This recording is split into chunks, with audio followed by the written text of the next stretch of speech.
Zakaraya rẹ̀wọ̀n he Bibeli àti àwọn ohun mímu àwọn ọmọdé ló lọ jí ní ṣọ́ọ̀ṣì nítorí àìní àmójúkúrò àti àfọwọ́rá tó ṣe lọ́jọ́rú tọ́sídẹ̀ẹ́ ọjọ́ 25 oṣù karùn-ún ọdún yìí ilé-ẹjọ́ grade 1 area court tó wà lágbègbè Kabusa nílùú Àbújá tí ṣe olú ìlú ilẹ̀ wa ti rán ọkùnrin kunlékunlé ẹni 30 ọdún kan Zakaraya Usman lẹ́wọ̀n oṣù 2. Ẹ̀sùn olè jíjà ni wọ́n fi kàn án. Aláròyé gbọ́ pé Zakaraya jí Bibeli 4, ohun mímu ẹlẹ́rìndòdò táwọn ọmọdé fẹ́ràn láti máa mu, caprisone àti àwọn nǹkan míì tó jẹ́ tàwọn ọmọ ìjọ. Lápapọ̀ àwọn nǹkan tí wọ́n lọ́kùnrin tó rìn kọ́sẹ̀kọ́sẹ̀ wọnú ilé ìjọsìn Winners Chapel yìí jí ní Bibeli kékeré 3, Bibeli ńlá kan, caprisone 14, omi mímu oníke 2, ìwé ẹ̀rí 18 tó jẹ́ tàwọn ọmọ ìjọ àti fọ́ọ̀mù 162 tó tún jẹ́ tàwọn ọmọ ìjọ bákan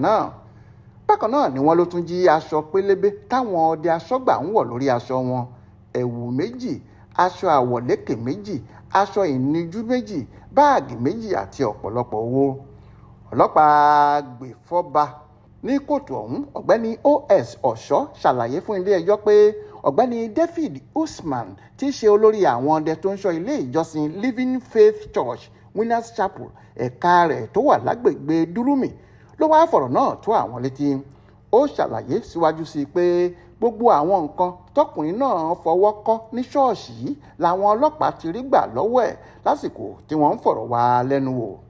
Nígbà tí wọ́n ń bi afurasí ọ̀daràn náà bóyá ó jẹ̀bi tàbí kò jẹ̀bi ẹ̀sùn tí wọ́n fi kàn án, ó ní lóòótọ́ lòun jẹ̀bi àwọn ẹ̀sùn náà ṣùgbọ́n kí onídàájọ́ Abubakar Sodiq ṣàánú òun.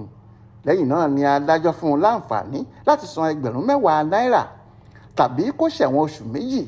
Bákan náà ni adájọ́ tún gba ọkùnrin kunlékunlé ọ̀hún nímọ̀ràn láti má ṣe san irú aṣọ bẹ́ẹ̀ ṣòro mọ́ o nítorí kò ní lè jàǹfààní orí ọ̀fẹ́ tí ilé ẹjọ́ fún un yìí mọ́ nígbà míì.